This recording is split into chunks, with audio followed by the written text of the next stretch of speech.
Stefan Schreieder, who will conclude his lecture series on a rationality problem for hypersurface and quadric bundles. Okay, thank you very much. Yeah, so this is the last part, and today it's about hypersurfaces.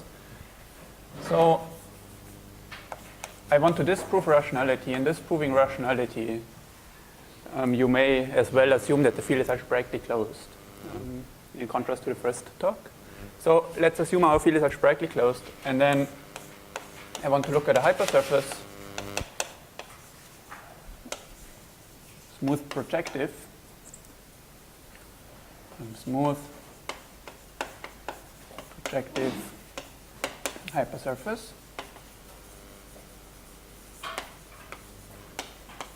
of degree d. Okay, the question is whether this guy is rational. Now, if d is less or equal n plus 1, then x is Fano. And so at least if the characteristic is 0, x is rationally connected.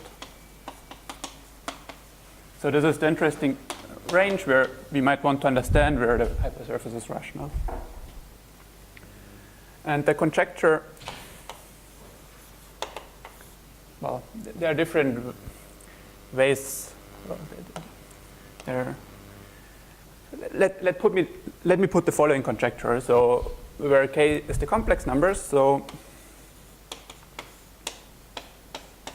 if x in Pn plus 1 is very general of degree d,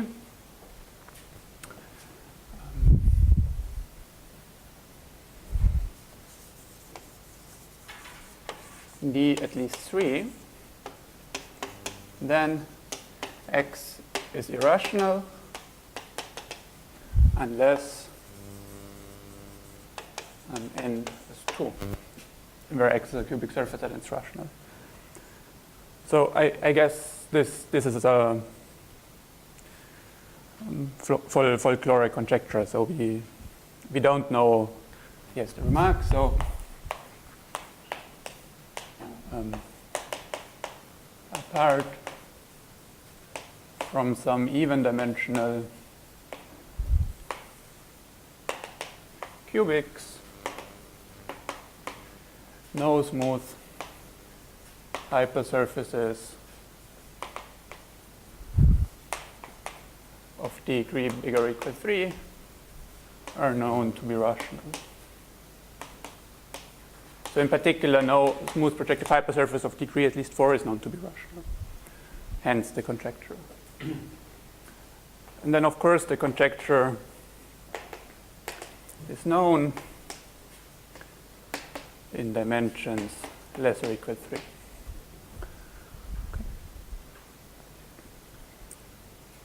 Okay. So I want to concentrate on the case where the dimension is at least 4.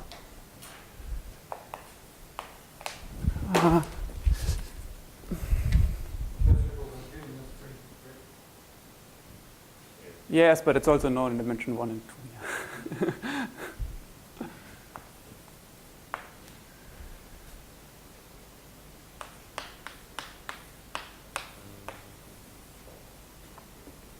So there are 3 results, previous results in dimension at least 4. The first one is due to Le Fernet. He proves that if you have a hypersurface that is smooth over the complex numbers of degree d n plus 1, so it's Fano of index 1, then and n is at least 3, then x is birationally rigid. So in particular, any rational map from x to another Fano variety of index 1 is an isomorphism, and so it cannot be rational.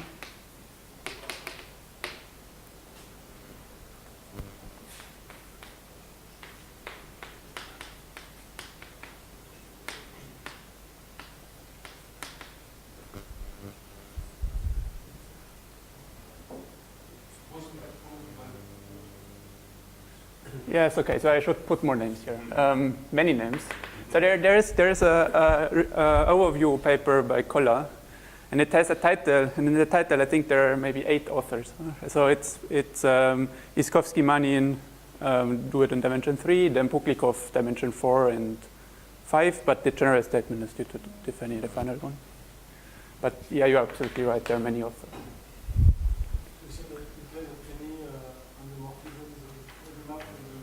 No, so any map from X to another Fano variety of pk rank 1 smooth is an isomorphism.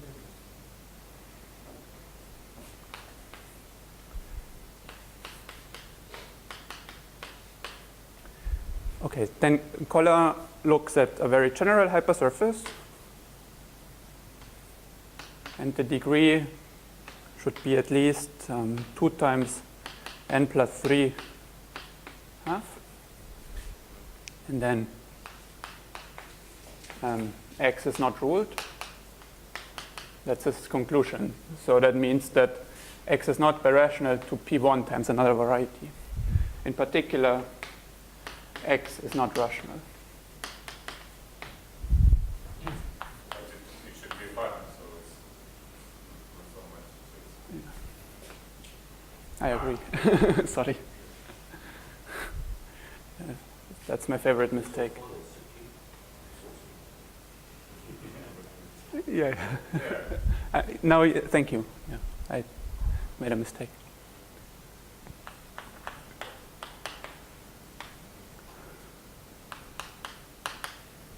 Okay, and the final result is due to Totaro.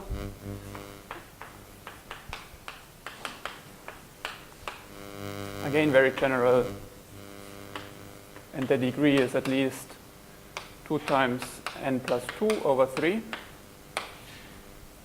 So this is almost Koller's bound, but the 3 here is replaced by 2. And then the conclusion is slightly different. So Totaro proves that X is not stably rational. Okay. So these are the previous results. And okay, so Koller uses a degeneration to a singular hypersurface, mildly singular hypersurface in characteristic 2, whose resolution has a big line bundle in omega n minus 1. And then he concludes that X cannot be ruled. And Totaro uses the same degeneration, and he observes that this degeneration in characteristic 2 in fact has forms, and so it has regular forms of degree n minus 1. And this is an obstruction for rationality, and he can use the specialization method of Voisin, Kolyutilin, Perutka to conclude that X must be stably irrational. So these. So he produces some special fiber so that this is non-zero. In characteristic 2. So in particular, this result is true over C and in characteristic 2, but over other fields of large characteristic, the method doesn't apply.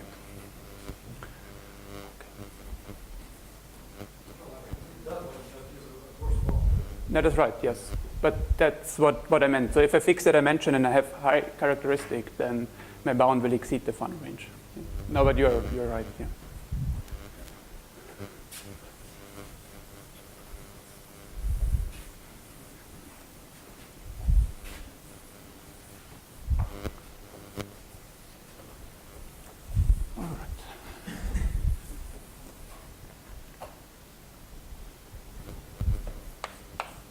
Okay, so the theorem I want to explain today is an improvement of Totaro's result, which looks like as follows. So again, X, I'm sorry, so I don't want to work over C, so let be K uncountable, slightly more general, so uncountable and characteristic different from 2. And X very general.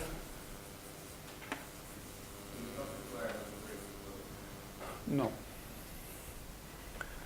But it doesn't matter. You can, it's the same. Very general and of degree d at least log 2n plus 2. The dimension n should be at least 3. Then x is not stably rational over the algebraic closure. Okay, so that's the result.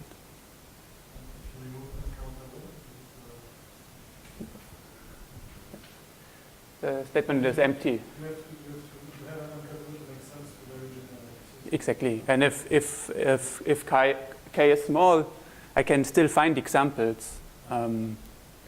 But to make sense of very general, I need k uncountable. Just one is countable very general is Empty. not, right? Yeah, exactly. But Yeah, but it's I agree. I could leave this out, but then I would feel bad to write very general. So,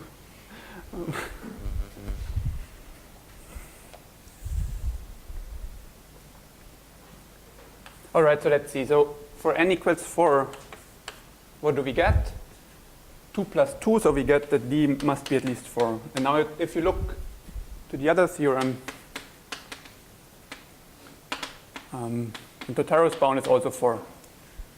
So one recovers that result. And in dimension 3, it's due to Kolyutelin-Perutka, which is also recovered. And starting from dimension 5, the bound is better than what was known previously. So the bound will be 5, and the Taros bound is 6. And since it's logarithmic, in high dimensions, the bound becomes really good. So to illustrate this, you can compute what happens in dimension 1 million, and then the degree has to be at least 22. While in this linear bound, of course, the degree has to be very high.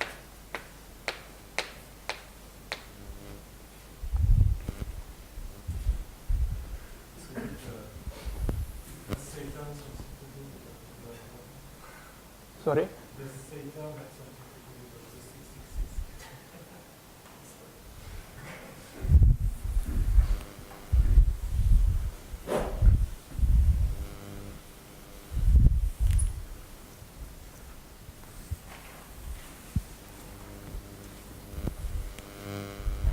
Okay.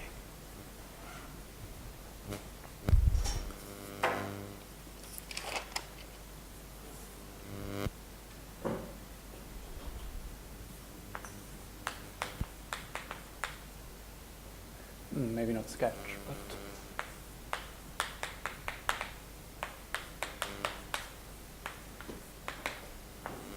so I want to explain the proof in a two-step approximation. So let's first try to give the rough outline, which is simple. So the rough outline is as follows. So we want to apply the degeneration method.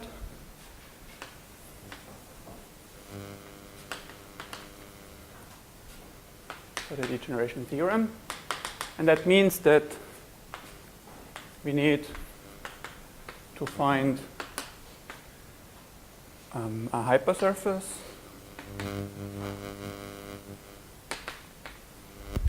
y in Pn plus 1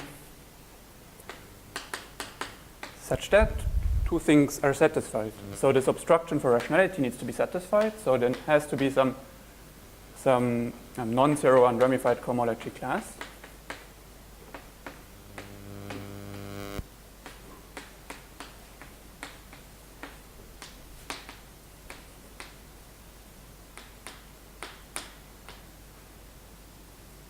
And in fact, we will use Z mod 2 coefficients. Okay. And then second assumption is that there has to be an alteration or a resolution of singularities such that for any subvariety in the preimage of the single locus, the obstruction class that we have on y pulled back to y prime restricts over to 0 over the single locus.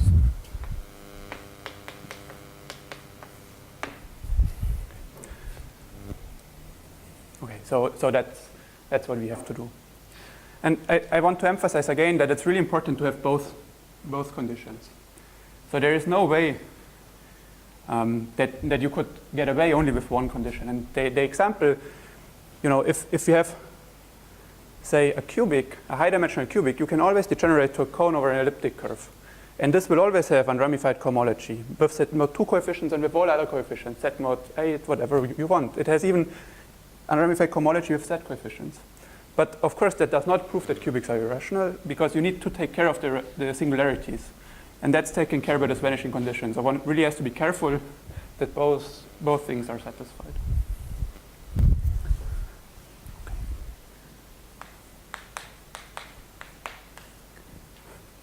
Now, of course, if you could compute unramified cohomology for a smooth projective hypersurface and you find unramified cohomology, you're already done. Then you don't need an alteration. However, I think people conjecture that if Y is smooth, then these groups will just vanish. And in all examples where people were able to compute it, indeed it vanished. So we are somehow forced to choose a singular Y. And we will actually choose a very singular Y. So step 1, choose Y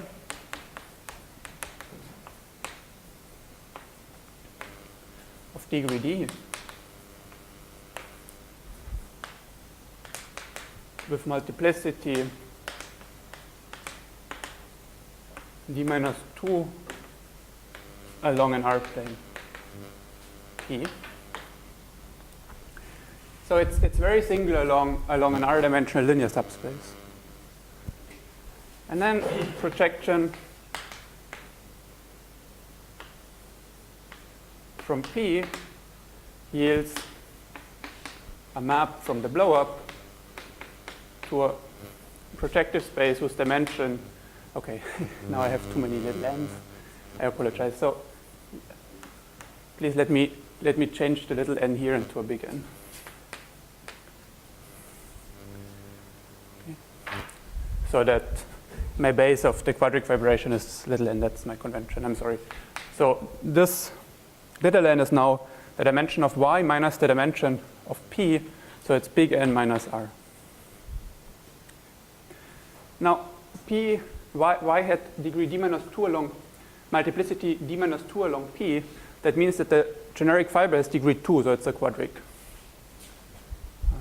So this is the map F. And the generic fiber is I arrange stuff so that this is a smooth quadric.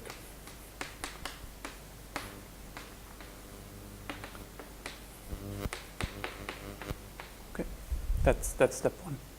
So this we can always do. And yeah, maybe a remark here, which already gives a hint why the logarithm of 2 gets into the picture. So if R is bigger than 2 to the n minus 2,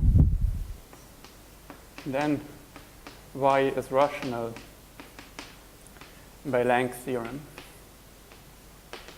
So the dimension of the quadric is R. Exactly. So because I blow up an R plane, the quadric has dimension R and the base has dimension little n. And if the quadric has too big dimension, then the quadric has a rational point, because this is the generic, the function field of Pn of an algebraically closed field is Cn. So if this bound is satisfied, the generic fiber has a point, so the quadric is rational, and then Y is rational. So then there is no unramified cohomology. So the whole thing to work, R needs to be smaller or equal than 2 to the n minus 2, and we will reach the optimum, and this gives the logarithm of 2. I need more space for step 2.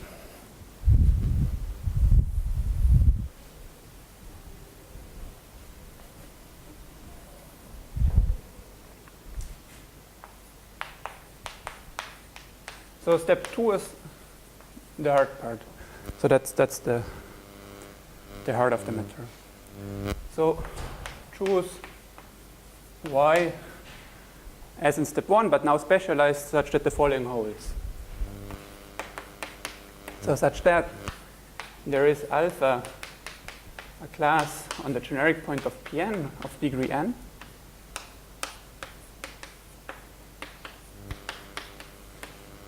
such that the following holds.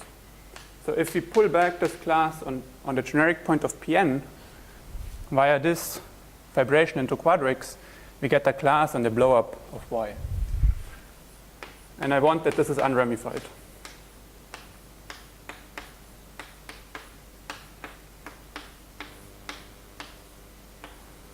Okay. So the condition here is that it's unramified.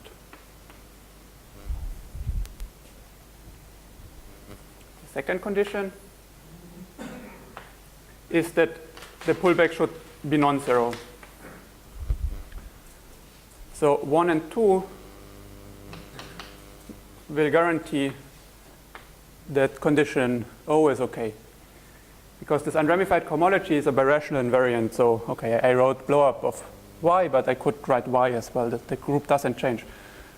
And 1 and 2 ensure that I have an unramified class that is non-zero. That's exactly what we need here. Okay? With the difference that now I don't have alpha, but the pullback of alpha.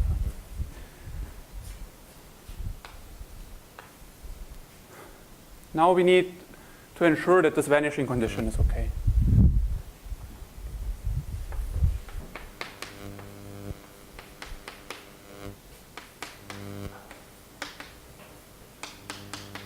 And I ask that my class vanishes on E, where E is the exceptional divisor of this blow-up.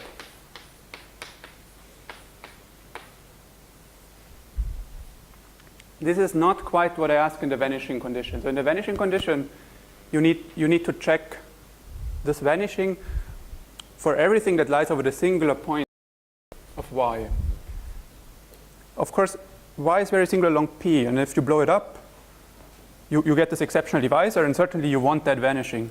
But the blow-up is still singular, and it has more singular points, so there is more to check. But that's something you for sure need to check.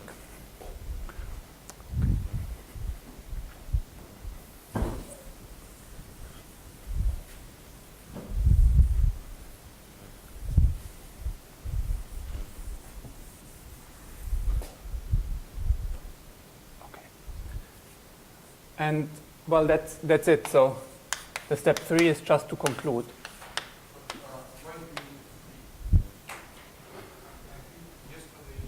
Three. Yes, that's a very good point. That's a very good point. So the issue is this. What I explained was that if you have a map to Pn such that the generic fiber is a quadric, then I don't have to worry about. But y is a hypersurface. It does not have a morphism to Pn. No, but that's not how the... But my hypersurface does not degenerate to the blow-up. It degenerates to y. One really has to be careful. So you're absolutely right. The singularities here, I do not have to worry about by this vanishing theorem. But the exceptional divisor that you introduced by blowing up the hypersurface, one has to worry about this separately. This one has to do by hands. Yeah. And that's exactly step 3, what you said. So by de Jong and Gaber, there is an alteration y prime of this blow-up of odd degree. Because so this uses that the characteristic is odd. The result is that you can find alteration that is co-prime to any given set of integers that contain the characteristic. Okay. So this has a map to y, and the composition I call tau, and then tau is also an alteration of odd degree.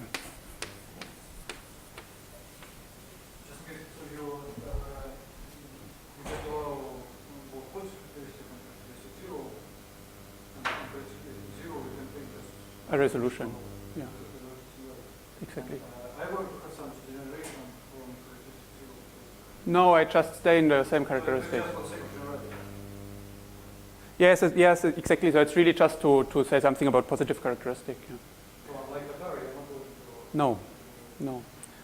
This is an equal characteristic degeneration. Yeah. I should have said this. So I degenerate to a special hypersurface over the same field. There's no. Okay. Yeah. So we have this picture, and then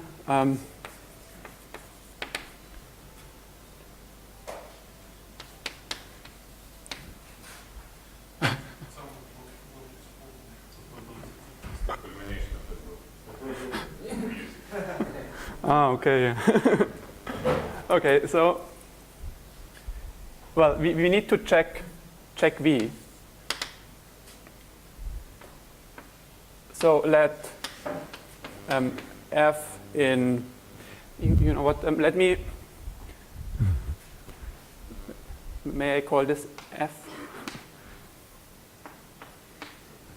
I'm sorry for those who take notes. Because then I can call this E.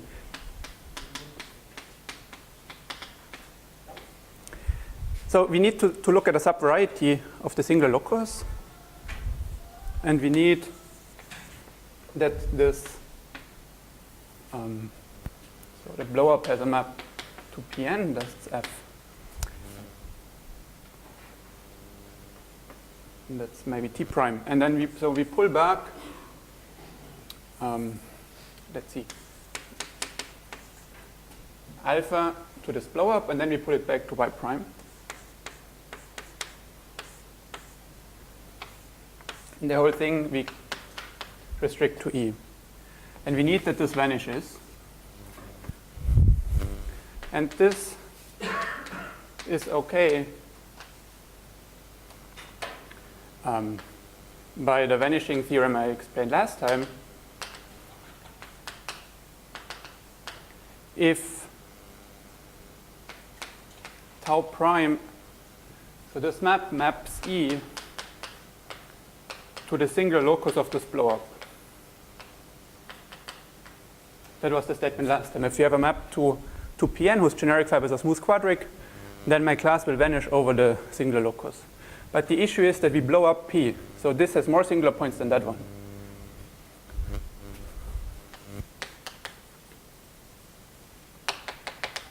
But then it follows from 3.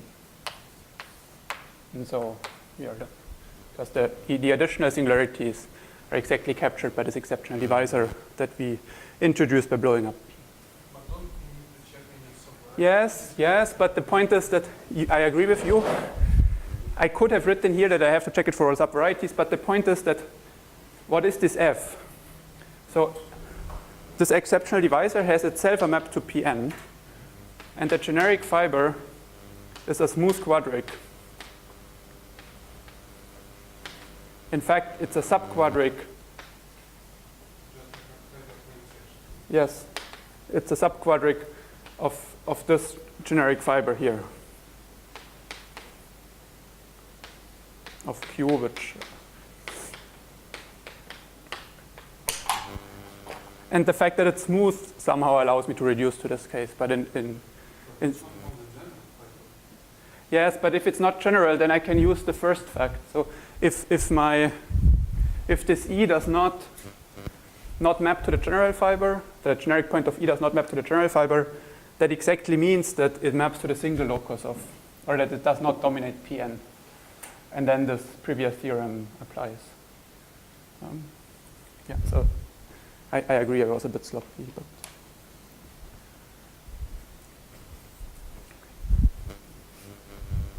okay, so the whole. So what do we have to do? Well, we have to find. Okay, I write that we have to find this correct Y, but it really boils down to finding the correct quadric. So you need to find the right quadric. That will be the. Where is it? This smooth quadric. That's really the heart of the matter. You need to find the right quadric. So once you have the right quadric, you will find the equation for y you want to write down and so on. So I really want to concentrate on how to find the quadric.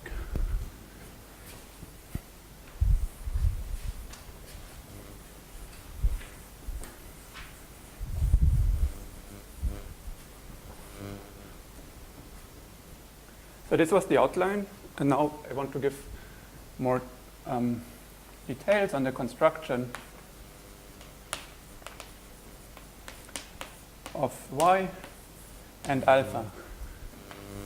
So there is this hypersurface that you need to construct, or the quadric, and then there is this class alpha that we need. These two things have to be constructed. So the first remark is that, well, I already said it, so instead constructing y really boils down to constructing Q, which is the generic fiber of this blow-up. So we need to construct a smooth quadric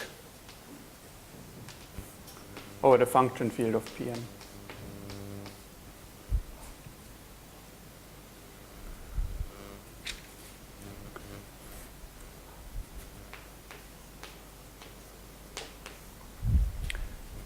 Now, I explained quadric. I showed you an example of quadrics that have unramified cohomology last time, and they were of CTO type. So the first thing you might want to try are those. And the remark is that they don't work. So Q cannot be of CTO type. And there are two reasons. So the first reason is that the degree of y would be bigger than the dimension. And so you say something about hypersurfaces that are not Fano. I mean, this is, okay. Here you could argue, well, okay, but maybe I was not clever enough in choosing the equations right, so maybe you can improve this. And I agree with you. So this is maybe not so substantial, but the examples, in example 1 that I mentioned last time, they all have this property. That the degree of y is bigger than the dimension. You know, my quadric has some coefficients, and if these coefficients have high degree as functions on Pn, then this will force me to choose y of rather high degree, and that's what happens in these quadrics. So one of the examples was the coefficients of the quadric was a conic and then a product of two elliptic curves. Then you already have degree 6, but you're talking about a threefold. So you will be forced. I mean, you will disprove rationality of sextic threefolds, which is not interesting. But okay, maybe one can improve this. But then there's a more serious issue, and this is really this subtle condition that's not going to be satisfied, because this exceptional divisor is just a subquadric of Q, but Q was a Pfister neighbor. So in all, apart from very few cases, usually this will always also be a Pfister neighbor. And then they are rational to each other, so they have the same unramified cohomology. So if I have an unramified cohomology class on the big quadric and I restrict it to the smaller quadric, it's still non-zero. So this, yeah, exactly. Yeah. That's the only case where there might be some hope, yes. But then again, I have this issue, but yes. So F eta will be a Pfister neighbor unless R is 2 to the n minus 1, something like this.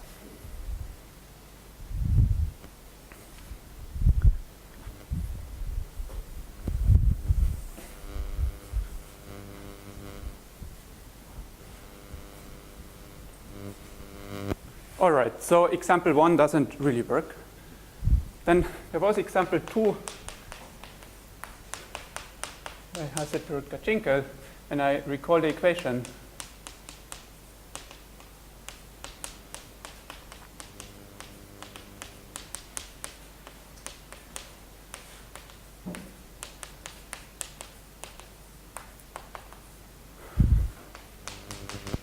where this is a conic tangent to the hyperplanes. Okay. So the goal will be to generalize this example, because in that case alpha has very small degree and my quadric also has small degree, so this is looks like a better candidate. The only issue is how do you generalize that example? Okay.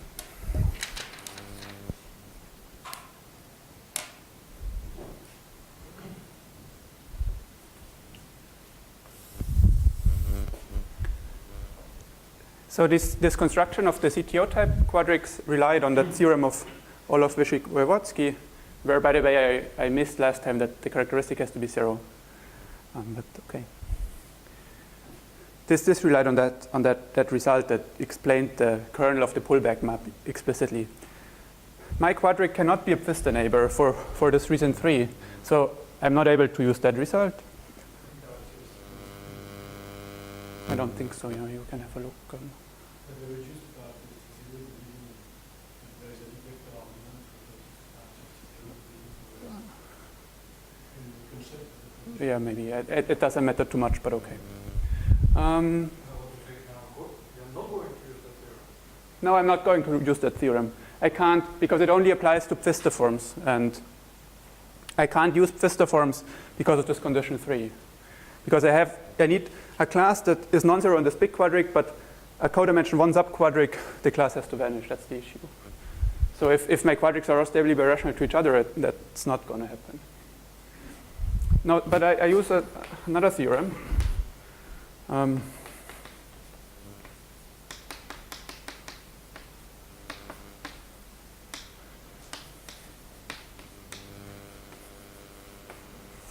is sort of related. So, and it's more general. Let this be a smooth projective quadric.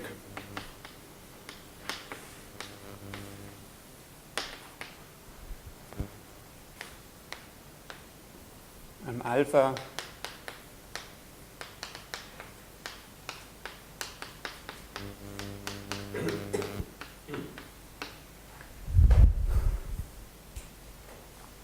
a class on the generic on the point here, non-zero. And then there's the following criterion how to check whether the pullback of alpha to Q is 0 or not. So this is 0 if and only if my quadric can be written as the 0 of a quadratic form such that Q is a subform of the Pfister form associated to these symbols, to this symbol.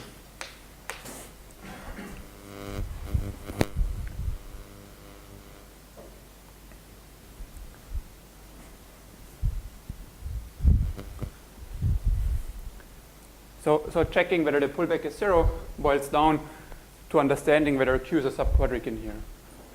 And this looks like a very concrete and useful statement, but checking this in practice is very hard. So you cannot just do this by hand in general.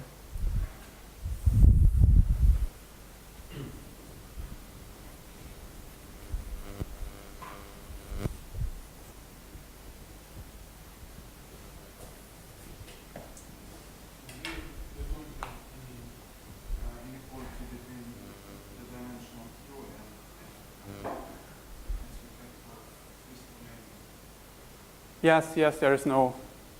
Yeah. But the equality of the two ends will be there again soon.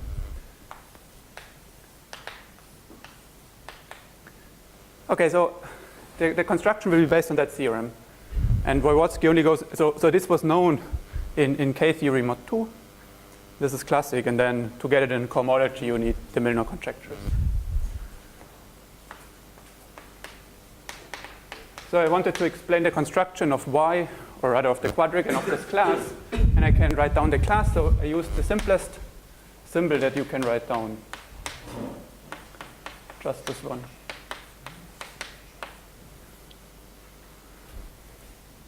So here, x1 to xn are affine coordinates on them affine open. So How is it different from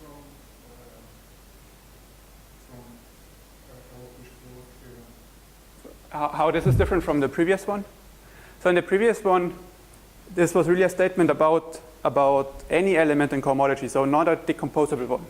So it could, this tells me only something how a single symbol pulls back, and not how some complicated sum pulls back. That's the first thing, and then, but that's really a key issue. So this Orlov-Wyshik-Voevodsky theorem really reduces the problem to a single symbol. That's somewhat the idea. That was the hard part. And then it was known that this condition okay, so yeah, I don't want to go into this too much, but this statement is weaker. So I don't compute the kernel of F upper star. I just give you this geometric condition. Anyway, so I decided that alpha should be this. So that's the simplest symbol you can write down. That is non-zero. So this is non-zero. The proof is just by induction on n. So n equals 1, boils down to saying that x1 is not a square. Well, which is okay. And then in general, I just take a residue. So I take the residue along x n equals 0 of this class.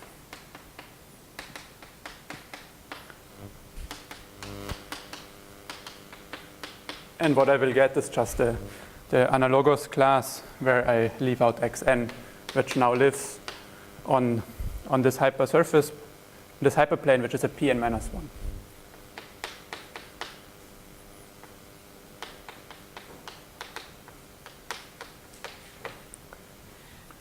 So by induction, this is non-zero, because this residue is non-zero.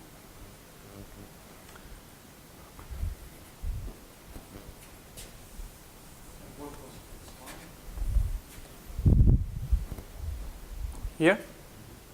So x1 will be a class in h1 of that field.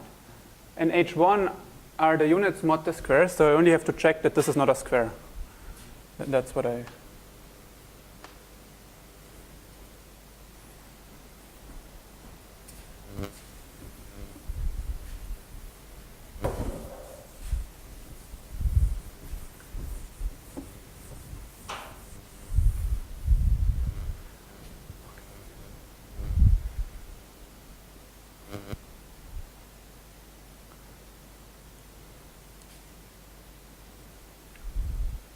Okay, so now let's define the quadratic form that will define our quadric.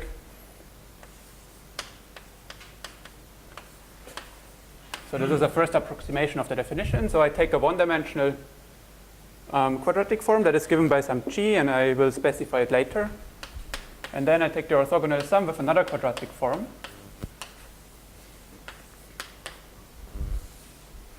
And this q prime has the property that if you add this one-dimensional quadratic form with value 1 to it, then it is a subform of the Pfister form that corresponds to the symbol alpha that I've chosen. So q prime can be anything, so that if you add 1 to it, it sits in that form. And g will be some rational function on Pn that does not vanish. So in fact, now here's an example.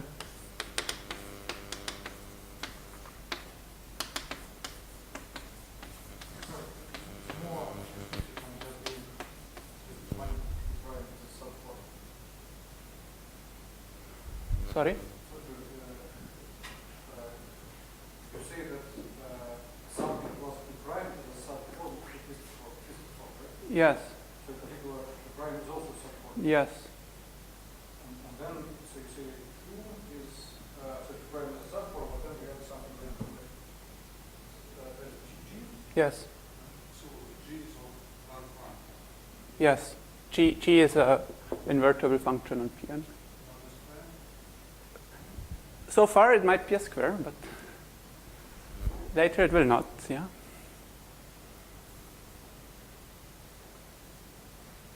So this is, you know, that if you multiply this out, there's a 1 and then x1, x2 and so on.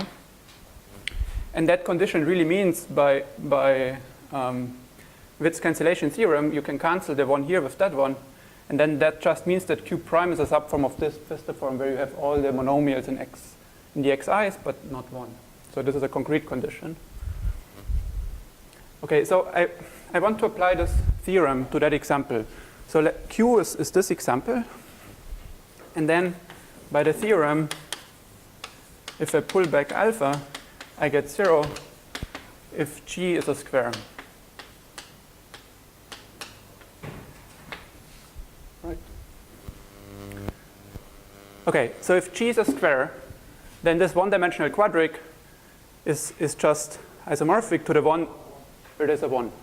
But then the definition says, of Q prime says that Q is a subform of that Pfister form, and then the theorem says that if you pull back alpha, where alpha is exactly the symbol x1 to xn, it must be 0. So that's exactly what that theorem says here. That's the condition for the pullback to be 0. Okay. So what that example tells us is that G should not be a square.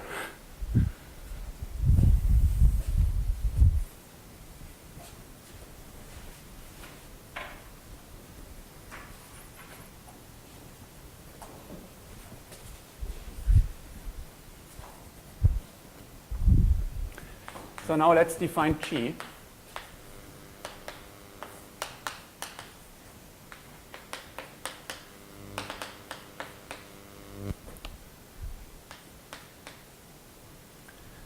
So I define it as a polynomial in x1 to xn, which sits, of course, in the function field.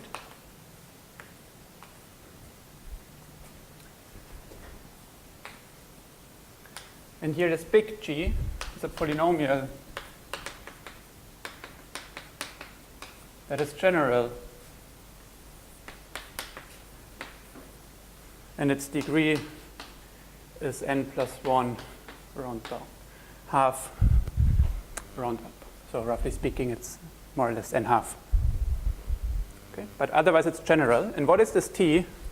So T in K is a parameter, so it's transcendental over the prime field.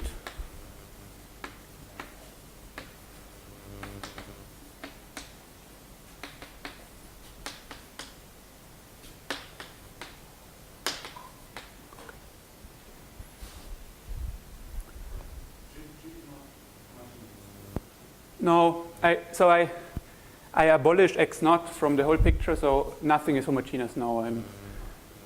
You know, if you want to make stuff homogeneous, you would need to replace the xi's by xi over x naught. So I only show you the affine picture. Okay. All right, so that's the definition. So I claim that these definitions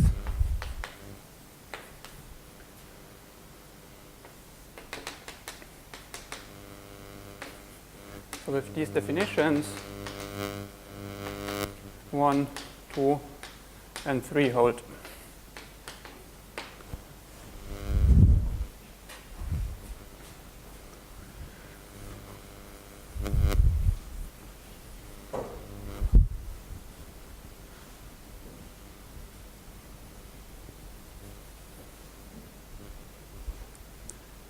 So let me explain this. So one was that the class is unramified. So one is the statement that if you pull this class alpha back to the cohomology, sorry.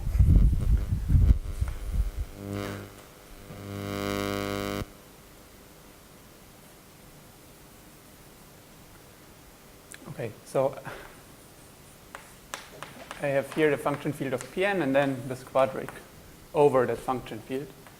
And the whole thing will be function field of y if I choose y correctly. So that So your goal is to show that this guy is not a subform. That is the point. no, that's not my goal. I first want to show that it's unramified. Okay, that will be a nice goal. The next step will be that, yes. Yes. I want to show that this is unramified.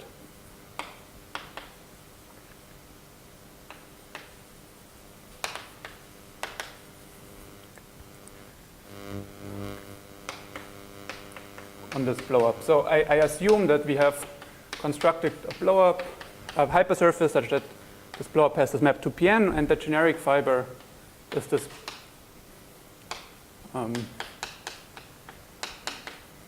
is this quadric. And I want to prove that the class put back here is unramified. All right, so let's take a divisor. To be precise, I need to take a rational model, and I take a divisor here. Okay. And then we need to prove that the pullback of alpha has no residue here.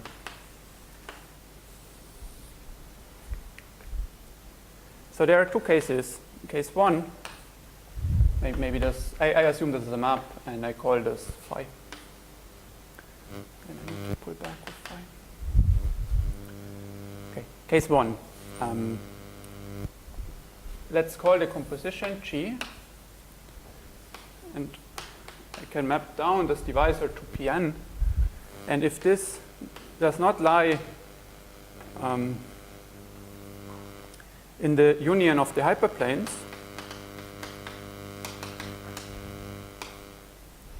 then alpha is unramified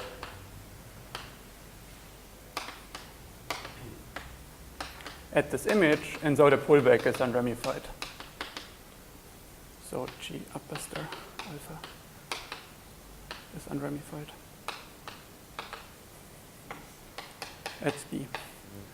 Okay, so this is somewhat clear. So the class alpha on Pn is ramified exactly along the hyperplanes. So if I have something upstairs that does not map into my hyperplanes, we are going to be fine.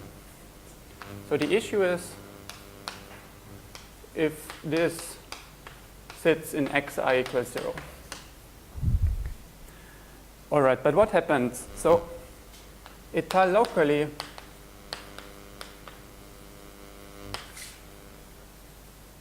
around this divisor D,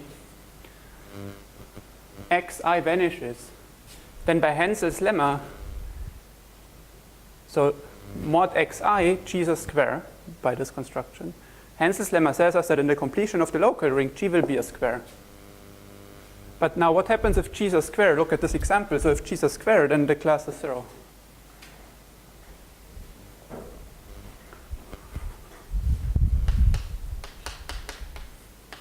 So this vanishes by Hensel's lemma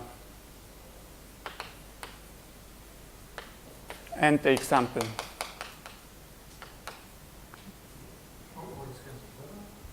Hensel's lemma is used because G mod xi is a square.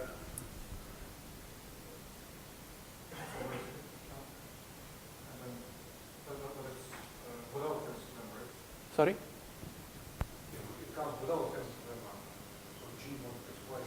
Yes, but that I cannot apply it that way because I cannot. So this class alpha cannot be. It's ramified at xi equals 0, so I cannot restrict it to the function field of xi equals 0. I can only restrict it to the fraction field of the completion of the local ring. So yes. So I need that my G becomes a square when I complete along this D and take the fraction field. And that uses Hansen's lemma that this is a square, because I know that mod xi, so on the residue field, it's a non-trivial square, so it must be a square. All right, so this proves unramifiedness, and I lied to you a bit. So this argument, as it's written, is incorrect. This only works if we have equality here. So if there is not equality, that argument doesn't work. You have to argue differently, but it gives you the idea. So yeah, to be precise, there are 3 cases, and case 3 is more technical, and I don't want to explain it to you. And the idea is really given here that locally this G over the ramification locus becomes a square, and then this example just tells you that the class has to vanish. Okay. Now I don't know what to erase.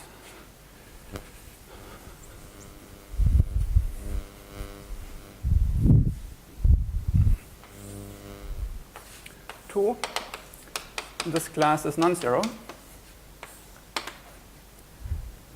So proving non-zero, that this is non-zero, I would need to prove that that my Q with this G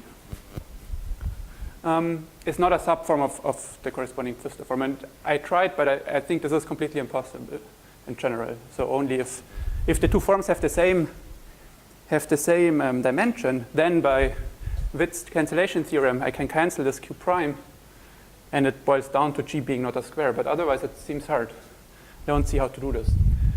And that's where we use the parameter T. Okay, so degenerate. No. For a contradiction, I assume that this class is 0. Okay, so being 0 remains true under degeneration. So degenerate T to 0.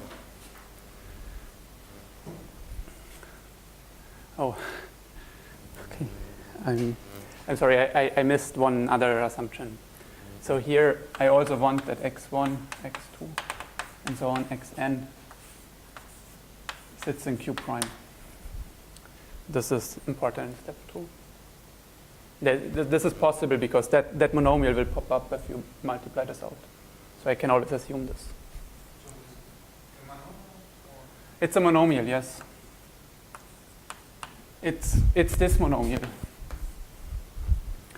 So why do we need that condition? So we degenerate T to 0, then G just becomes x1, x2, and so on times xn. But with that condition, x1, x2, xn, x1, x2, xn, this 2-dimensional quadratic form will be a subform of Q. But this is similar to the form 1, 1, which has a point over the algebraically closed field. So Q is isotropic, and my quadric is rational. But then for transcendental field extensions, the pullback in Galois cohomology is injective.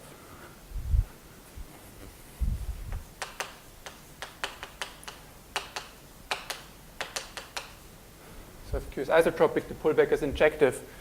Since the pullback of alpha is 0, and this contradicts the lemma. If you check some irrational, you need some abstraction, prove that this abstraction is non-trivial, you use some irrational one. Exactly. Yeah. Yeah. Exactly. But so on the irrational one, it doesn't work as an abstraction because this will be ramified, so that's funny. So if this unramified cohomology is not well behaved under degeneration. it becomes ramified, but still I mean, since it's non-zero, it must be unramified because the guy is rational. Yeah.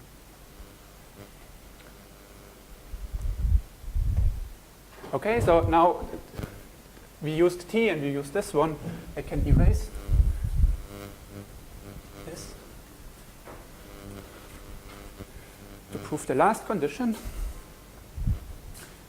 So condition 3 was that this class restricted to F was 0 where F is the exceptional divisor of this blow-up. Okay, the blow-up has a map to Pn, and the generic fiber here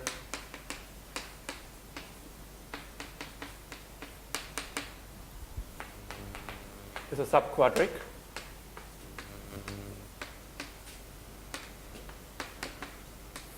Of codimension 1.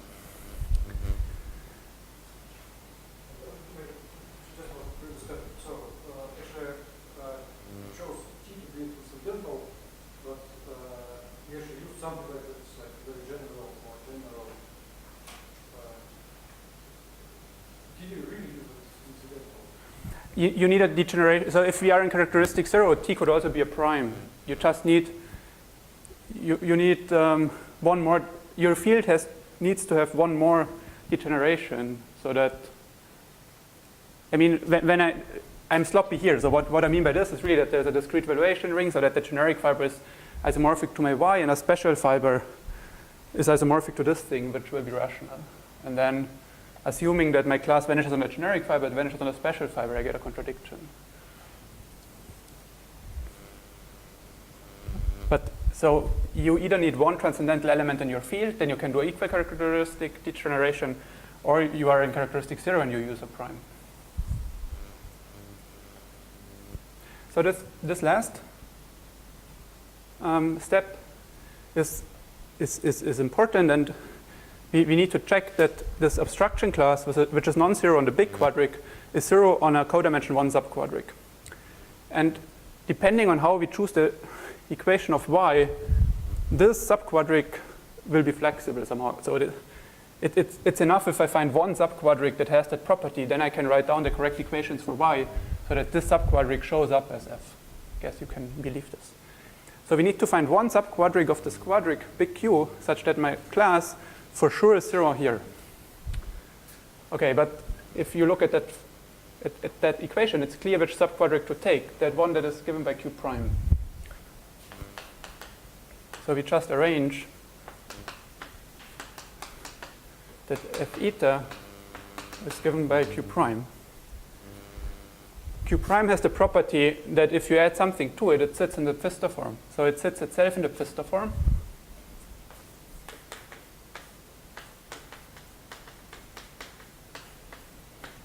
And then by this theorem here, I have this condition, so my class is 0.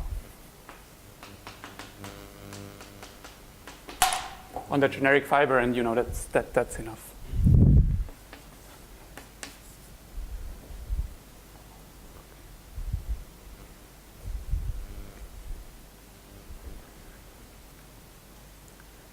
Okay, so my time is up. Let me just explain why this is a generalization of the Sasset-Peroutka-Jinkel example.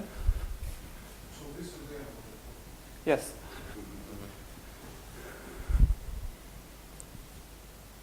And apart from case 3, I think you have almost seen all the details. Well, not all the details, but all the ideas. Yeah.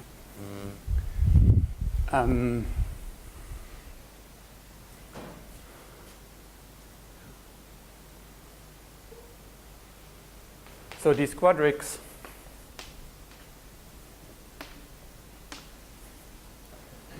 generalize the Sasset-Peroutka-Jinkel example. Let's see why this is the case. So let's choose n equals 2. Then this Pfister form x1, x2 is the following quadratic form.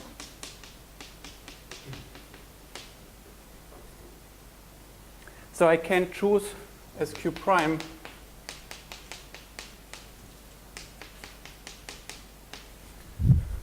this piece, and it will have the property that if I add 1 to it, it still is a subform of the Pfister form.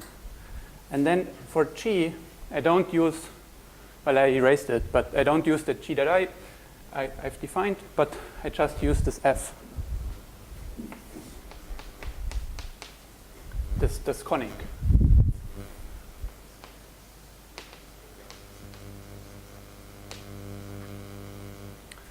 And then the quadratic form is exactly this one. So if you put x not equals 0, you have x1, x2, x1, x2, and f.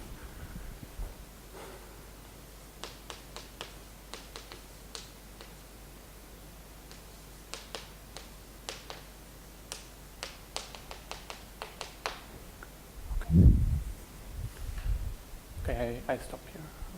Thank you.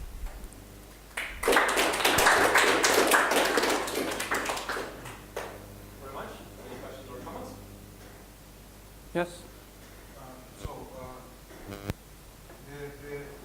guess the simplest CTO example of the same dimension is very similar to this one. You just take instead of x0 squared. If you take f. No. It is a Pfister form, but that is right. It's a Pfister form, but that doesn't work. So the CTO examples are tricky. So usually this f, no, not usually. This f must be a product of two different things. And no, this was the definition. So the CTO type example was A1, A2, and so on, AN minus 1, B1, B2. And BI as well as B2 need to be tangent to the vanishing of all the AIs. So if these are the hyperplanes, each of the BIs would need to be similar like F or G as before, but both. So somehow the degrees are higher, and also the class that you use will be the symbol that you get by putting the AIs together with B1 or B2. So also the symbol has much higher degree. But I think the main advantage of, well, there are two advantages. So the degrees are smaller in this, and in the generalization of the Hasse-Purtger-Jinkel example. And step 3 works. So, I mean, when I thought about this for the first time, I thought that one cannot use quadrics for rationality problem for hypersurfaces because this step 3 just by construction isn't satisfied. Yeah, in the CTO type guys. That's really the main advantage, that this is only a small modification of a Pfister form, only by one, but yeah, by a one-dimensional thing. Yes? You only consider playing on quadrics. Yes, but that is not essential. But it makes life easier. You know, afterwards you want to write down a hypersurface. Yeah, I guess I don't. Yeah. No, it doesn't matter. Yeah. Wouldn't it give you more flexibility if you use one layer? I agree with you. You get more. You get a bit more special fibers. Yes. And the proofs completely go through. So the only thing that you need is this condition and that condition. So, I mean, the way I wrote it here, I do not ask that Q prime is diagonal. But this direct sum decomposition, this I need. But Q prime can be anything, yeah, as long as it satisfies this and has that as a subform. But you're right. So in the paper, I actually write Q prime as a diagonal form, but I don't have to do that. Yeah. But what instead of very general hypersurface, you take a generic one, meaning that you pass to some transcendental extension, the coefficients of the form are just transcendental parameters. Yeah, that's the same. Yeah. So this can work over an arbitrary field. Yeah. I mean, these guys are isomorphic, right? So if, Then the field is standard. yes, but yes, you're absolutely right. But So the same notion? it's just the same variety. That's what I'm claiming. Because, yeah. But yeah, it's the same variety, but you could also apply it directly. And so it's interesting. So one can ask whether one can do this over smaller fields, and it works whenever. So over Q and over FP at joint T. So I need at least one degeneration. But then not all degrees work, because you see this transcendental element will not be there, because if you work over Q, you can degenerate. You have a hypersurface over Q, you degenerate to the singular one over FP, but then there is no transcendental element any longer. So my G does not contain a transcendental element. So then you need to argue differently in step 2. And so it doesn't work in all degrees, but for some degrees it still works to get examples over Q. Questions? Similar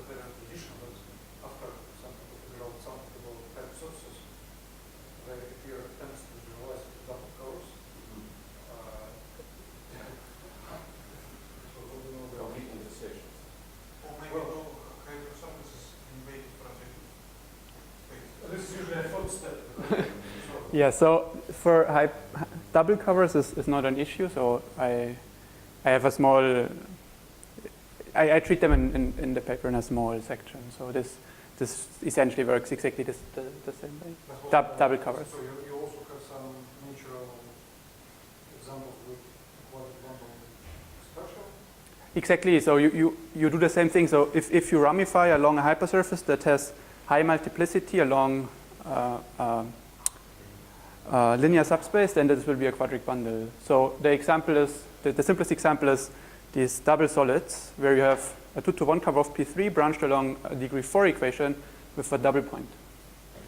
So the double point has, this gives a conic bundle, and this generalizes. So if you have a hypersurface of degree D and Yes, so the residual stuff is a quadric, and then exactly. it's fibered into the double covers of project space, and it's branched in the quadric. Yes, yes, exactly. And for the other examples, yeah, a student of mine is looking at complete intersections, but he just started, so I don't know. And what kind of answer do you expect? So, I understand that since you just started, you don't have a result yet, but what's your expectation? How long? Oh no, for incomplete intersections, no, I don't yet have an expectation. Well, I mean, okay, the expectation is that there are papers that generalize this Totaro bound to complete intersections, and it's natural that you expect an analogous result for with the beta bound, but To have the sum of yes, maybe, but I really don't. At this point, I can't say much.